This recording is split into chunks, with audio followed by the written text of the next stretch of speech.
I want to talk to you today about walking between the lines and the nature of documentary photography. And I think they're parallel ideas. And I've been walking between those lines for a long time, and I'd like to talk to you about myself a little bit, how I got started in photography and wandered into documentary photography somehow.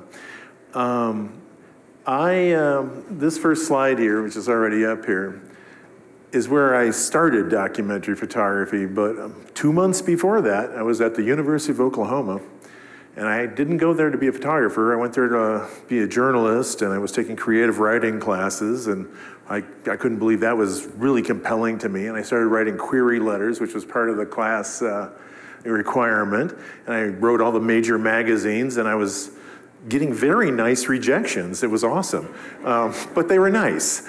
And I went to my professor. I was totally encouraged, like they didn't just say no. And my professor, I asked him, I said, Professor Swain, you know, it looks like I'm happening. So what should I do next?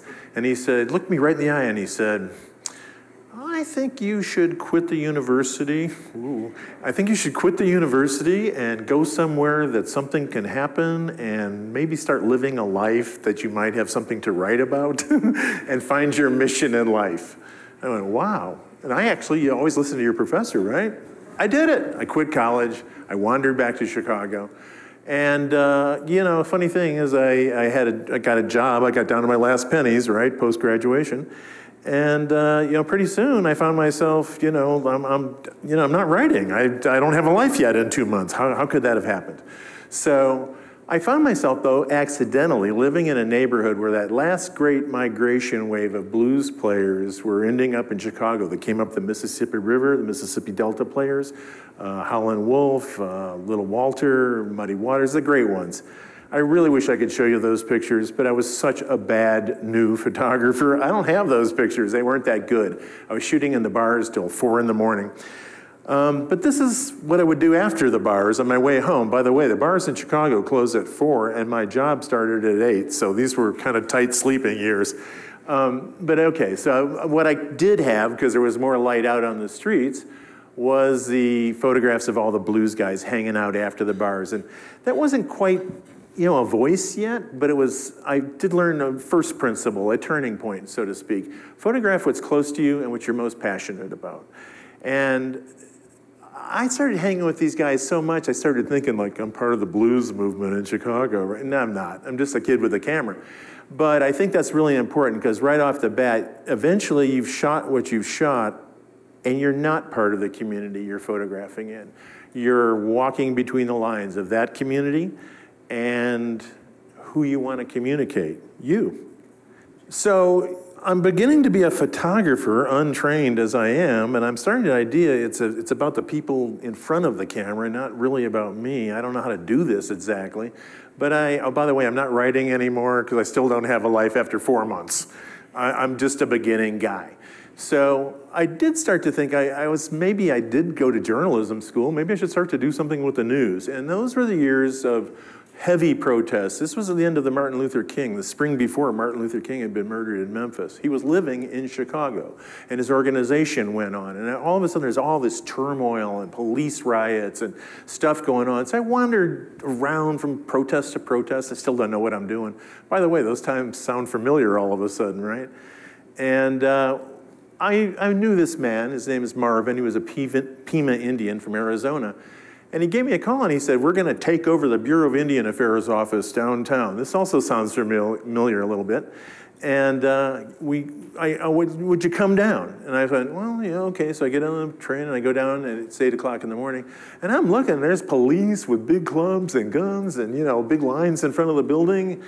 And I went, I don't know if I want to cross that line. I was kind of hesitating. And Marvin came up to me and he said, another turning point, said, we really need you to come with us because if you don't come in with us, this never happened. And I went, wow, there is kind of a definition of what documentary photography is. Things don't exist unless a community can have a voice. And I started to find myself, his last thing he said to me was the key, it was the hook, and we need your help. And I went, wow, I can do something with photography to help people. This was really compelling to me. So We went up, that was a very dirty 3 days, I have to tell you. There was one washroom in that entire office, and they took it over for 3 days, and there we were. But I was off and running. I began to understand that photography could be a bridge between audiences, between you and him, to get their voice out. I also found that to have an effective voice, you couldn't be a proselytizer. You just have to show what's there. And that's what separates documentary photography from journalism. Journalism is about what's happening. These days, it's kind of opinion and what's happening. But good documentary photography is just what's there done well.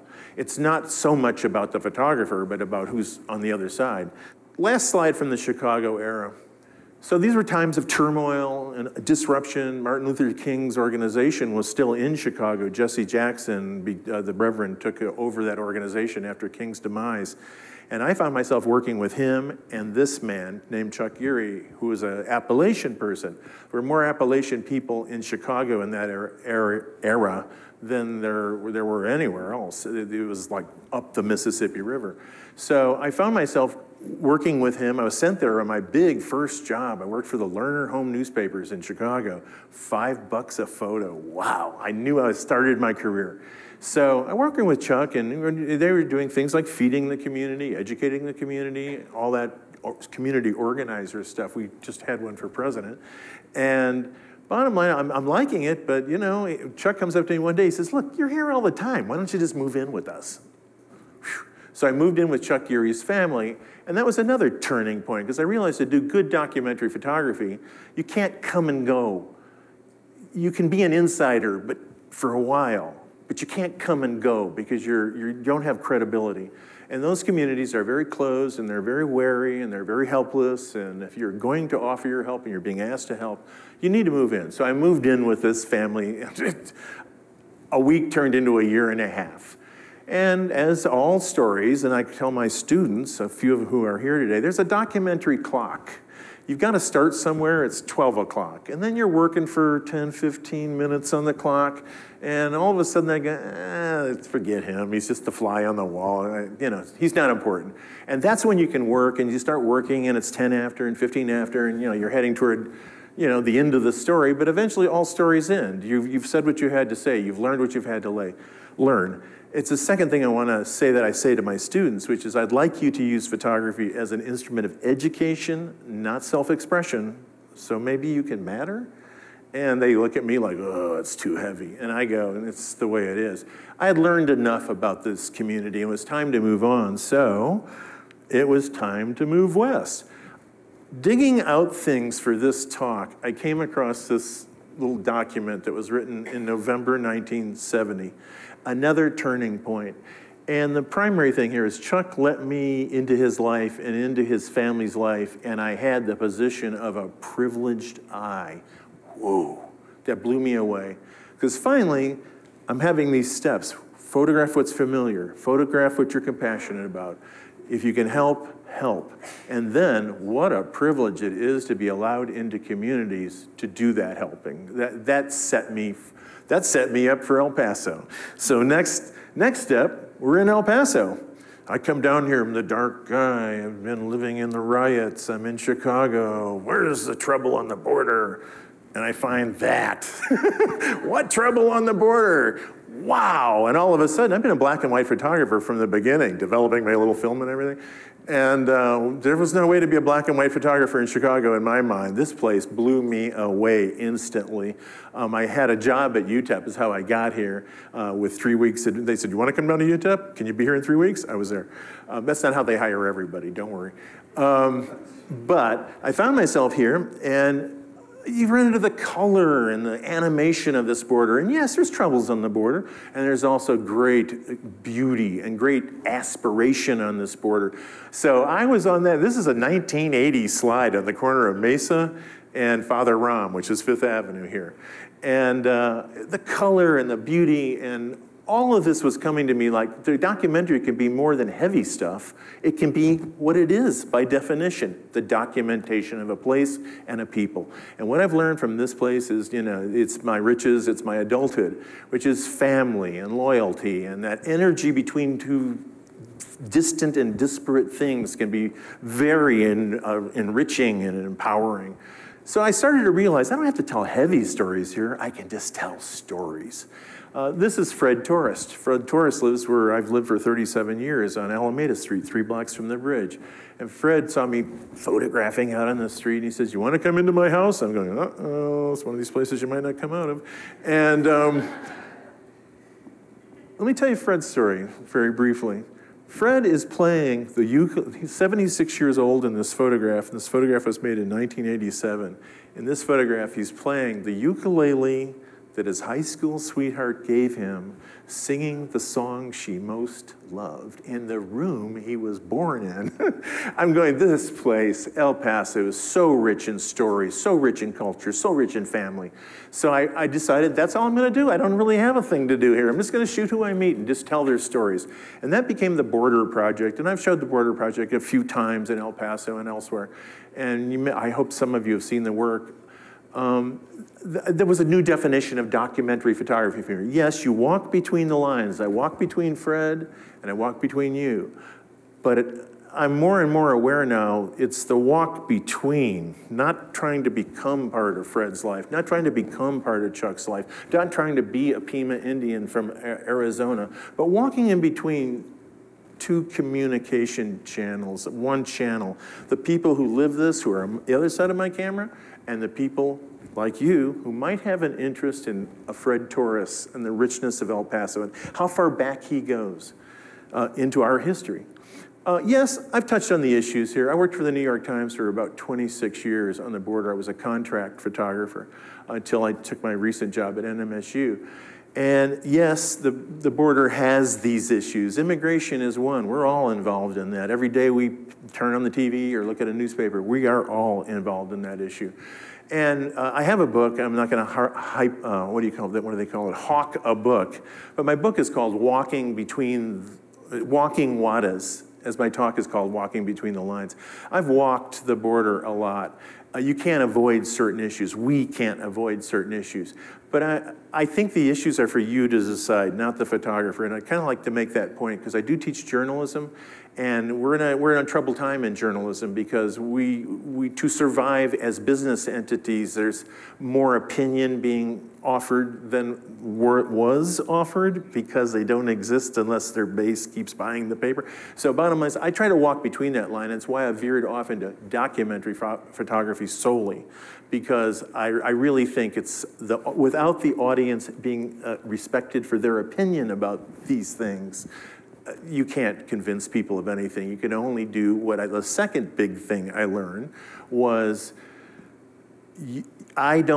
somebody stole my thunder here before because I said, save the world, the architect. I used to think you could save the world with photography. I don't think that anymore. I think the only use it really can have is to remind people who want to be reminded of things of what they want to be reminded of. That's where I come in. I'm the guy walking between the line, gathering the information. This is an immigration. This is a levee. I used to hang there. I was so crazy for doing this. I actually left UTEP and just decided to be the photographer on the border, and I became the border guy, you know. This is the last one of this color series. There's much more work. I have to tell you, by the way. I showed this all to my students last Thursday just to sort of run them past it, and they devastated me. They stayed after class, they cut my talk in half, and they took out 3/4 of my slides. It was too long. I hope I'm doing better with you. But anyway, this is a classic border thing. There's the border fence, but there's two sisters from both sides of that border. There doesn't need to be a fence there. It really doesn't. This is one people. However, the cartel war came, and I couldn't ignore it because I was the border photographer. So I said to myself, if you're the border photographer, you gotta do this. And I didn't like it. It's the saddest time we've had. It's a sad time, most sad time I've ever had here is friends in trouble. The laugh was gone from Juarez. But I had to do it. So I went over. You won't be seeing anything bad here. What I have lots of it, but what I wanted to tell you was the grief is what really impressed me, the grief of that war. I don't know if that war is over or it's back between the curtains, but the bottom line is it's a better time here. This is the time to be happier. And if you go to Juarez now, you'll see the joy and the animation and it's Juarez again. And it's a new Juarez, so it's incredible for our city. I've got to wrap this up pretty quick. Gathering people's stories. This woman abandoned in the lower valley here. They came with her husband here. He didn't come back. These are little stories. These are sad stories, and they fold into that. This is the second to last photo in the series. This is a wedding on the bridge. I find that real happy. It's a total illustration of our problem here, though. He is from Juarez, and he can't get papers to come over. And she is from El Paso, and she can't get papers to come over. But they love each other. So what do? You get married on the top of the bridge. Then unfortunately, you had to go back to your respective homes. This is an illustration of immigration gone amok. This is Angelica praying in front of Sagrado Corazon. I asked her why Sagrado Corazon and not your church in Juarez, and she said, and this is during the cartel war, God has left Juarez. I hope he'll listen to me here. I want to conclude this just by saying, what I've learned about photography is there's nothing without you. There's them and you, and I'm just the person walking in between those lines. I hope you got something from this.